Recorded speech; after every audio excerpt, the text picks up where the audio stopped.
In the interest of time, I'm going to go ahead and call the meeting to order. Can we get a roll call, please? Karen Robles, Here. Ron Hudson, Here. Evan Summers, Here. Jennifer Kelsall, Here. Ernie Kosauer, Here. Catherine Blansky, Here. and Brian Bow. Okay, we have quorum. Perfect. So sorry, I'm looking at the agenda. I'll pull it up. Just give me 1 second. Yeah, you're good. I don't know that we need to do introductions. That was probably a carryover from our last meeting. Yes. That's okay. This committee's rushed, so everyone can bear with us. So that really the only topic for today's meeting is to discuss the list of items that you all were sent based on our last discussion. Maura did a really nice job summarizing that for us. And so today I want to walk through that list, see if there's anything that we want to add to our list. And then I think we can start talking prioritization. So sorry, Maura, Do you want me to put the list up? yeah, if you don't mind. Yeah, and I did add in your suggestion about let me just pull it up here. Yeah. So while Maura's pulling up the list, I did after our meeting, I too had one additional thought. So we can get to that in a minute. The other thing I just want to mention is that Maura and I talked, and there's a lot of large documents related to this topic. So Maura's created a page on the ONCC website with all of those reference materials so that we don't have to kind of inundate everyone. So as you want to reference those documents or review something, we'll just continue to sort of direct everyone to that page. We thought that was just a better way to organize those documents. And Maura has provided the link. Thank you, Maura. So these are the topics. I'm going to walk through them quickly, and then I'll open it up for kind of additions, clarifications as it relates to the policy topics. So the first suggestion was school sound insulation, revisit schools that were previously sound insulated because we feel like enough time has passed for some of the kind of original schools that they should be eligible for re-sound insulation since they continue to be impacted by noise, and there isn't an allowance for that. We also talked about next gen procedures, making sure that doesn't become a mandate, preserving some form of local control. We discussed phasing out of the stage 3 aircraft. I think for some of us, we feel like this is an easy win, but I think Ryan shared there is a study that most of them are already meeting stage 4 or 5 standards, and we might not actually see a true reduction, but it might prevent some backsliding potentially. The daytime noise subcommittee put forward kind of better communication from FAA, which I think is a sentiment shared by everyone. We have continued and expanded funding for sound insulation programs. We discussed FAA outreach and education. There's also funding for the noise research, the NES study, implement the recommendations of existing studies. Number 8 is support for the CLEAN program. And then I think this is what I added in. I just had this thought. I read an article about supersonic aircraft. And so I just made a note that I think it might be worth ONCC putting forward some language about how new technology and any advancements in aviation need to consider environmental impacts to the surrounding communities in addition to the other factors. I think so often there's this excitement about just kind of advancing those technologies or having, new aircraft that are faster and kind of on that like efficiency and business side of things. But what does that mean for impacts to community and making sure that there's consideration that just because it's good for the airlines doesn't necessarily mean it's good for the communities, and making sure we have a voice as things advance.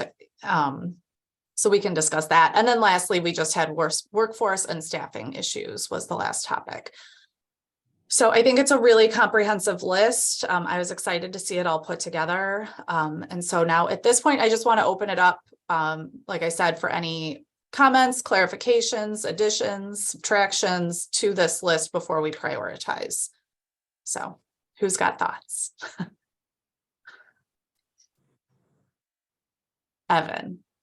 With your supersonic comment, that would probably also cut towards helicopters and commuter aircraft. Is that also what you're thinking there? Yeah, so we need to wordsmith. Maura got kind of just like a brain dump email from me, but yeah, like the eVTOL and like, you know, you hear about these like snippets, even like drone deliveries. I just think that, you know, with the FAA, you always hear safety and efficiency. And I'd love to see kind of that third bullet become community impacts or environmental impacts, just something that reflects that we're a consideration in the development and regulation of any broad kind of aviation impacts. Understood. And then is that where you want it, or do you want it separate?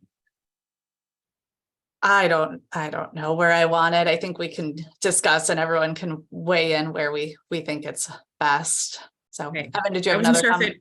Okay. I do. Sorry. You know, as we were talking last meeting about how the FAA reauthorization bill is always kind of what's top of mind. I'm still butthurt about the whole EA process, and I don't know if this would be they didn't hold a single in-person public meeting, and they never addressed it and never were held to account for that. And I don't know if this would be the right place, because I know that the EA process is probably part of the NEPA statutes. Would this be an appropriate place to address that? I think it doesn't hurt, because even if it doesn't make it into the FAA reauthorization bill language, we're at least putting our elected officials on notice that we were unhappy and would like changes going forward. And Nitin, you can quote me on butthurt. I was like, did you really say that? So noted, Evan, noted. Thank you. That's a Bensonville term. I'm touching that one. That was kind of the intent with the FAA outreach and education. I kind of meant for that to encompass, but maybe we need to be more clear. Yeah, I think there's probably an opportunity for us to be pointed in some of our language.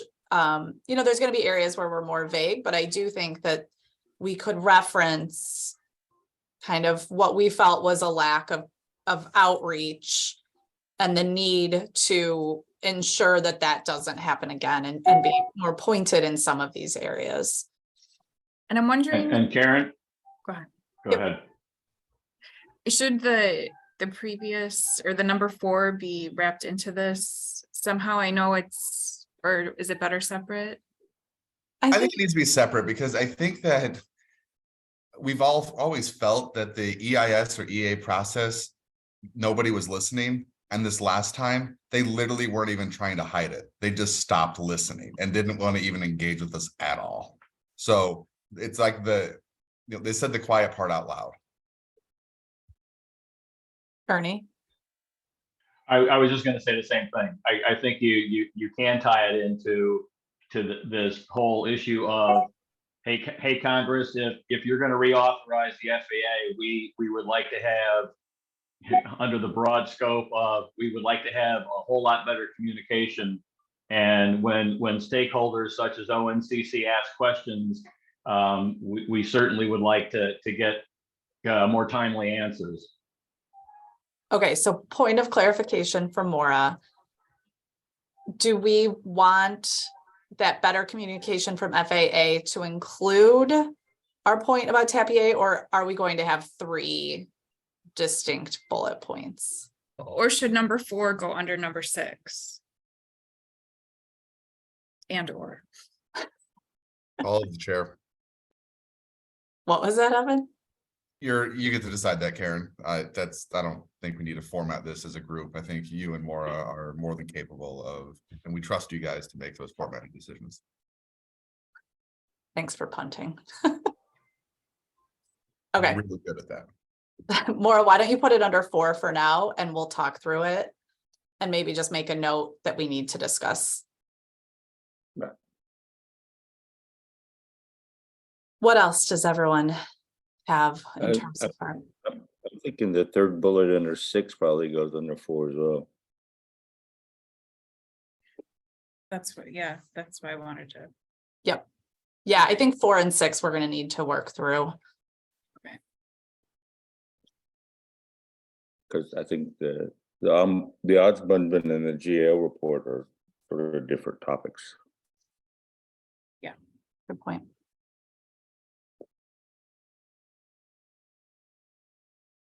Evan, is your hand up on something different or is it just still up? Oh, okay. It's perpetually up. I always have something to say, but Well, I know, so I was calling on you again. All right. Any other comments on our list of priorities? I will say I'm still a little insecure on the workforce and staffing issues. The law of unintended consequences. What if O'Hare got a boatload of money to staff ATCs in the North and South Tower 24 hours a day? And, we don't know if they're going to stick to our fly quiet plan. And my residents are definitely in the habit of that runway closing at nighttime. Is that an issue for ONCC? Is that a noise issue? I guess. Valid question. And I would concur on the same thing on the north side. We start opening up 27 right at night. It's going to make what happened with 27 Center up here on the north side make it look moot. Yeah, you guys are rich up there. You'll Oh actually. yeah.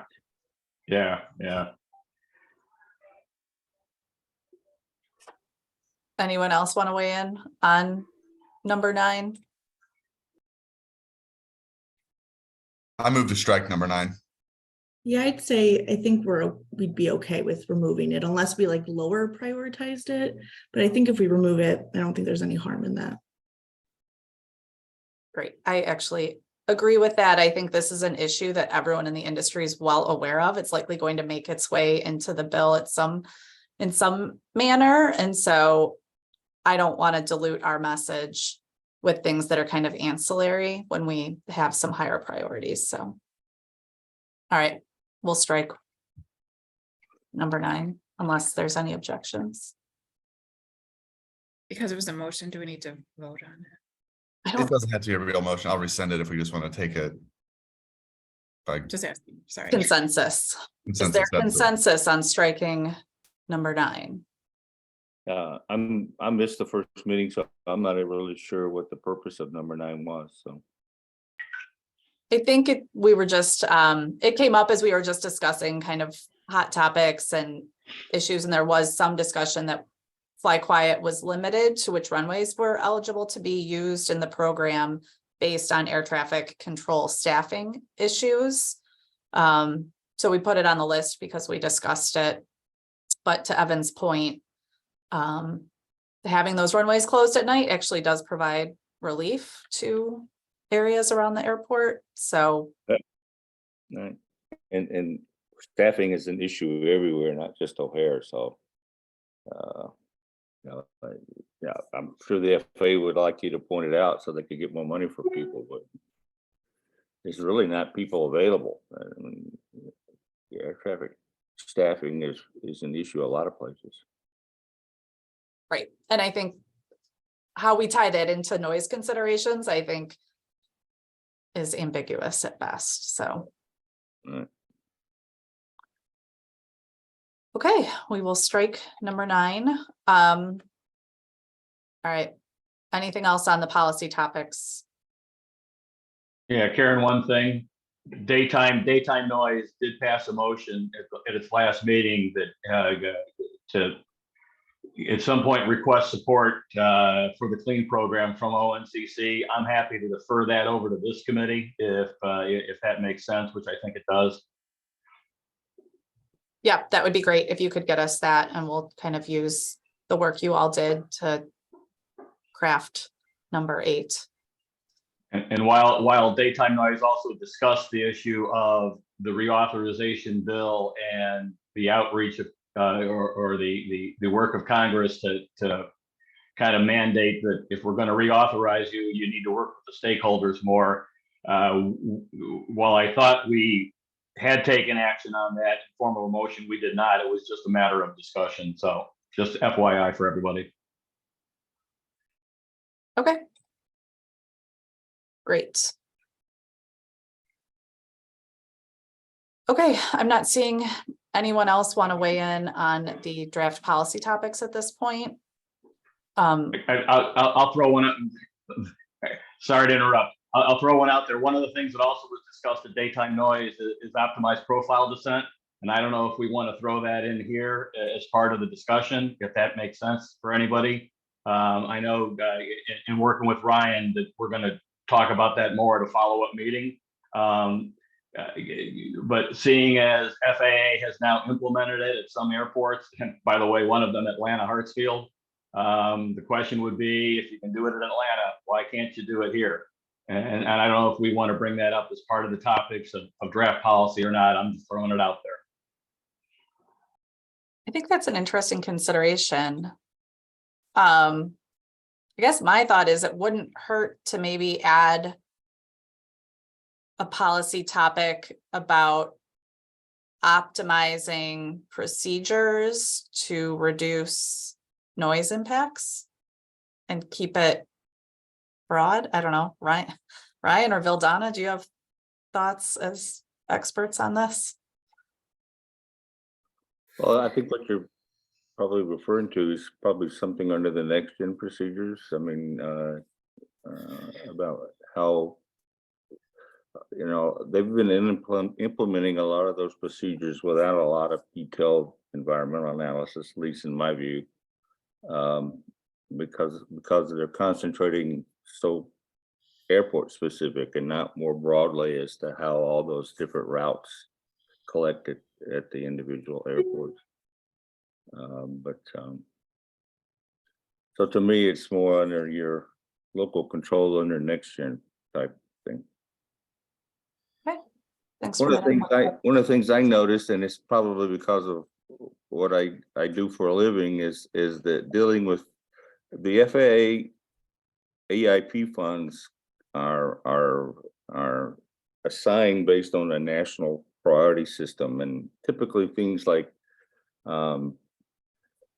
hush houses and things like that, if the airport's interested in securing that, those would have a low, usually would have a low program priority, and would be competing with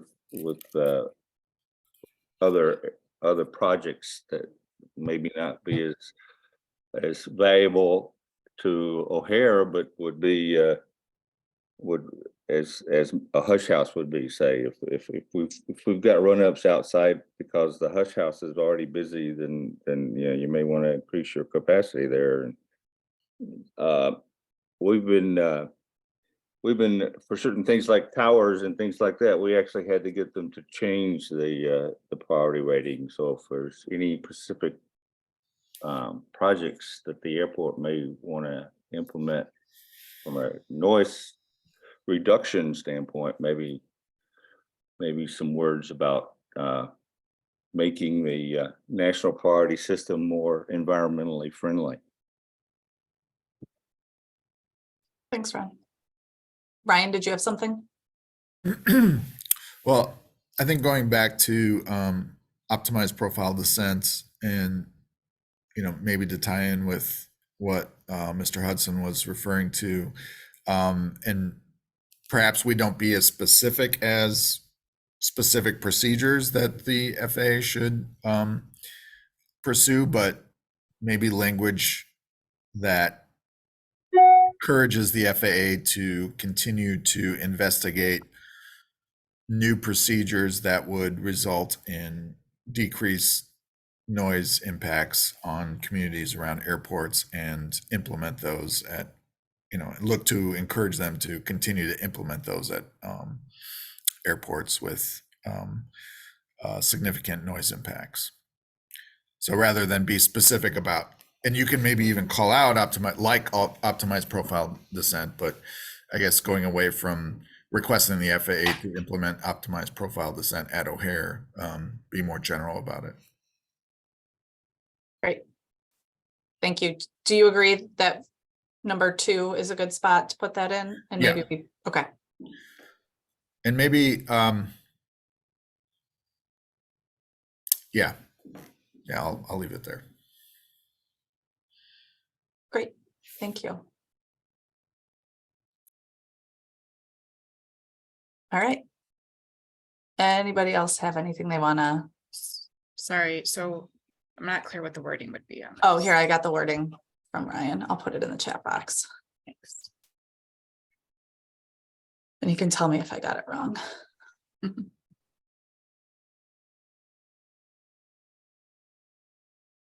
you.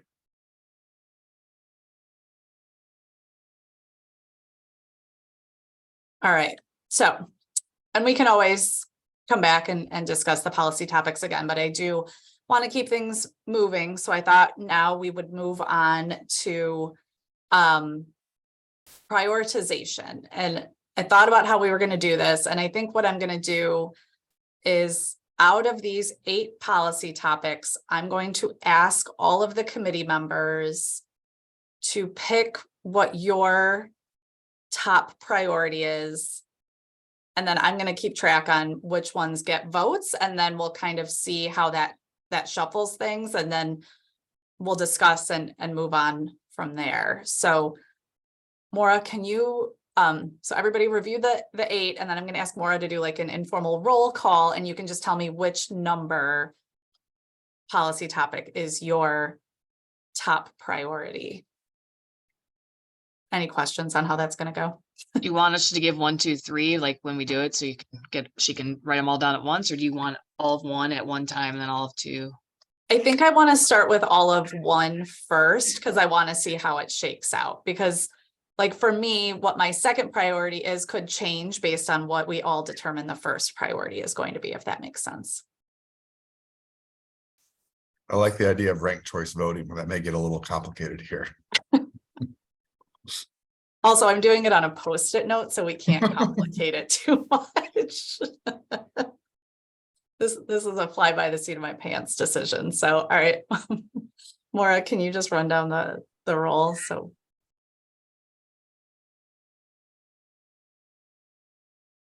wait, you're muted. Karen, I'm gonna go with number 5.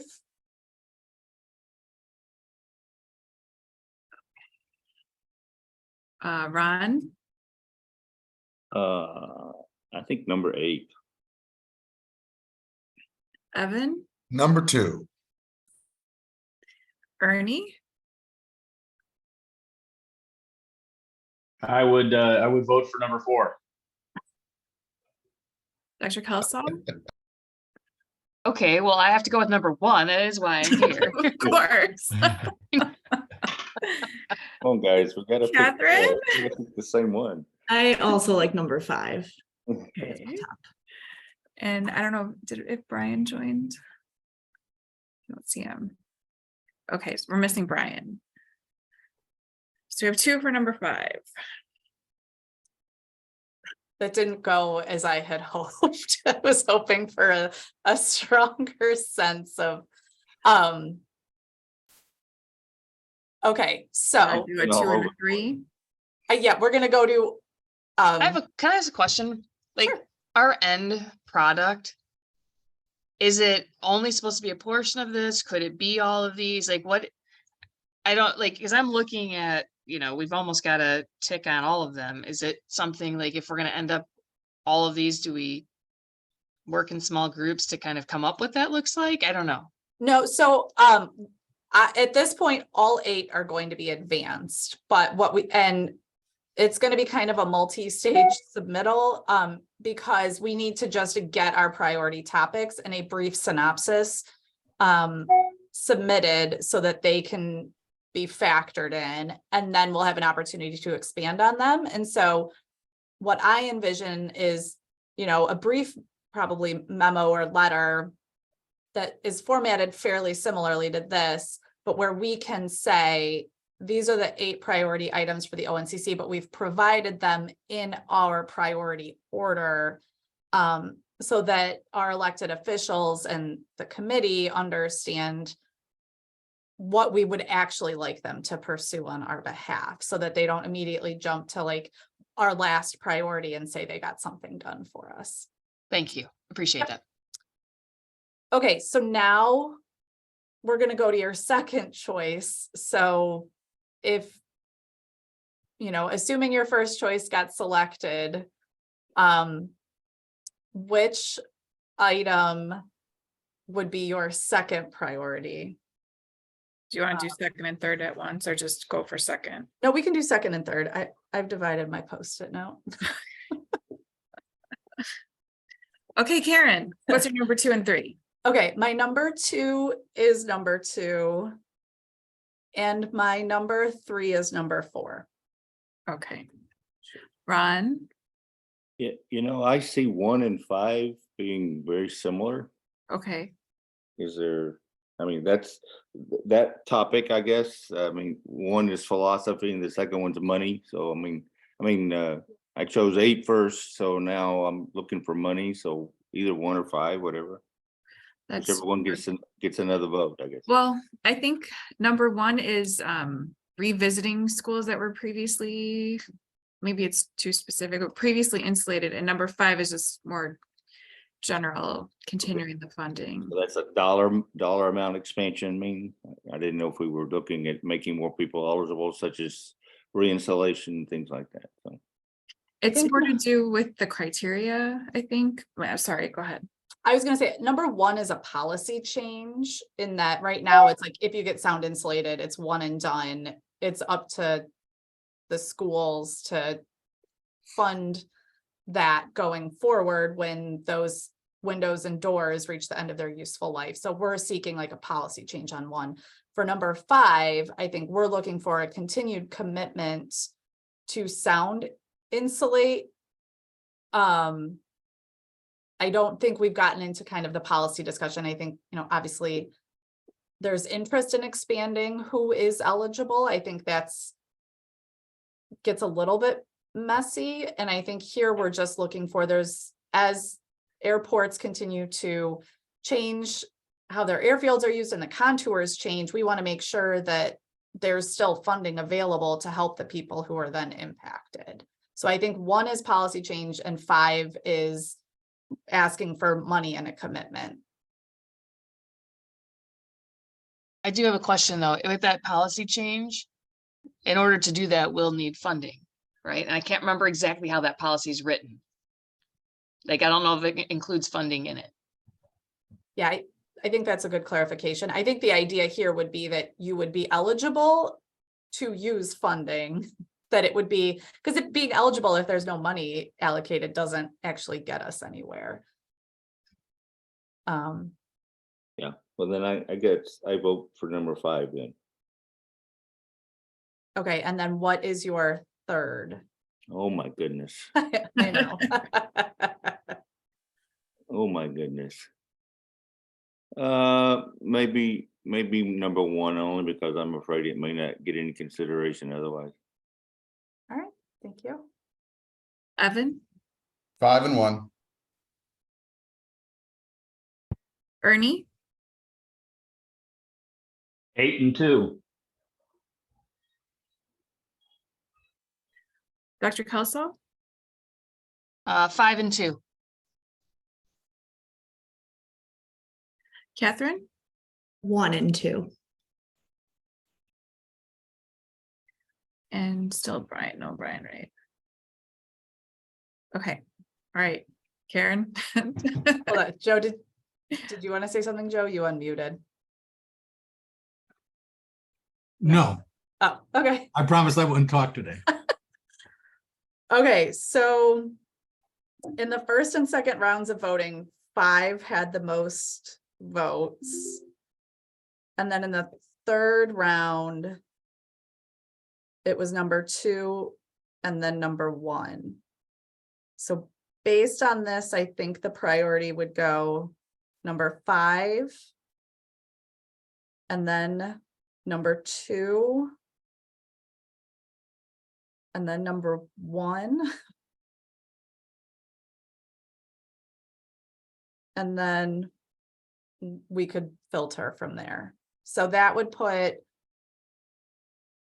sound installation program funding, followed by next gen procedures, and then school sound installation as our top 3. So at this point, I just want to see if anyone has any concerns with those coming out as kind of the top 3.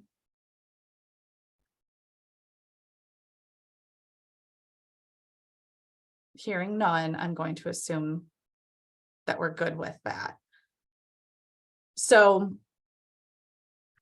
rather than continue to vote, I think my Post-it note system has told me what everyone else's kind of subsequent priorities are. So I think Maura and I can work on putting these into a priority order and can work on wordsmithing so that at our next meeting, we will finalize the prioritization, finalize the wordsmithing, and ideally take action on advancing these policy topics. Now, Joe, here's a question for you procedurally.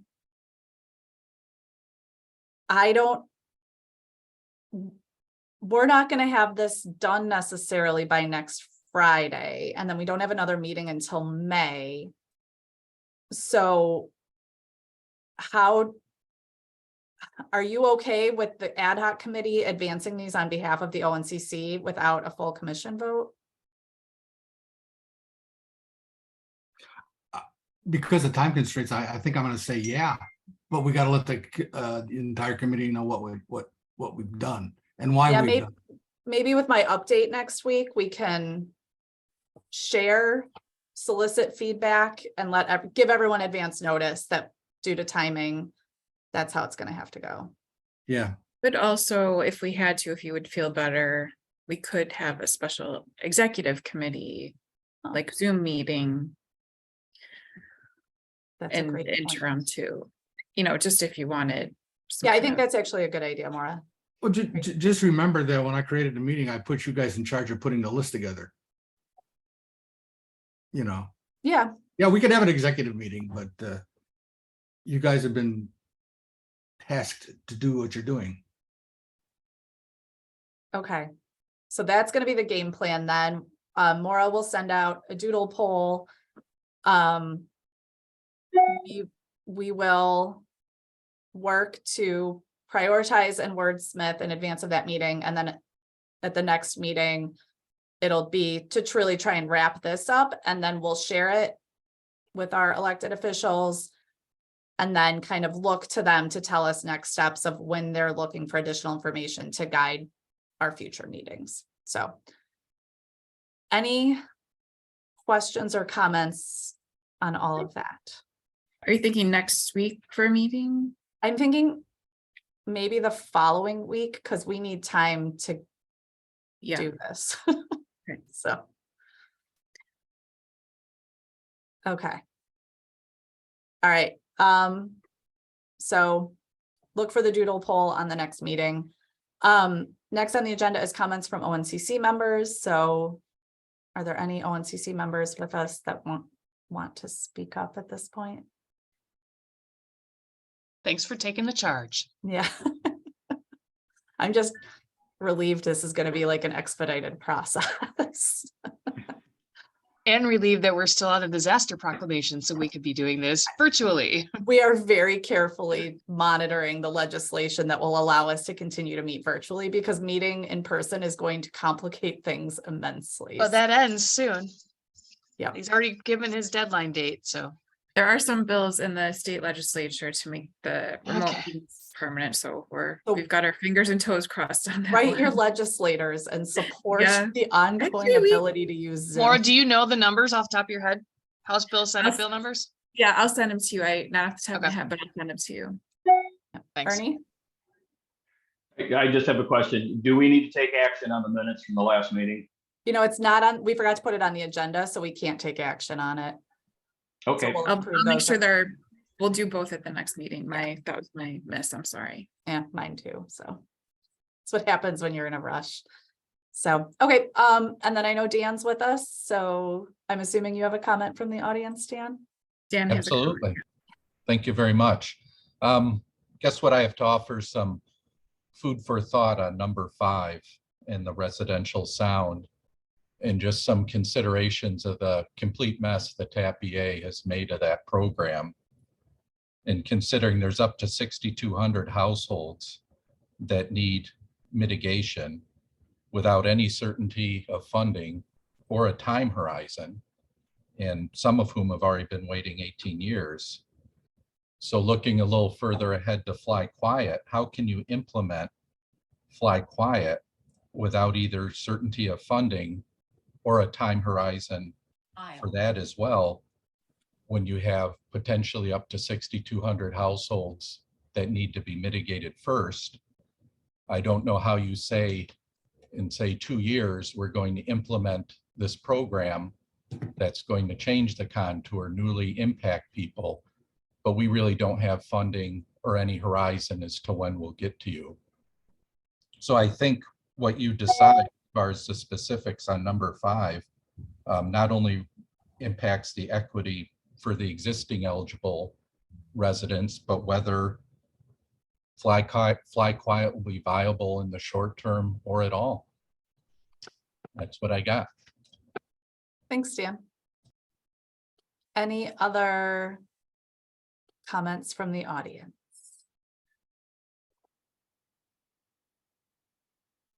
Okay, seeing none, do I have a motion to adjourn?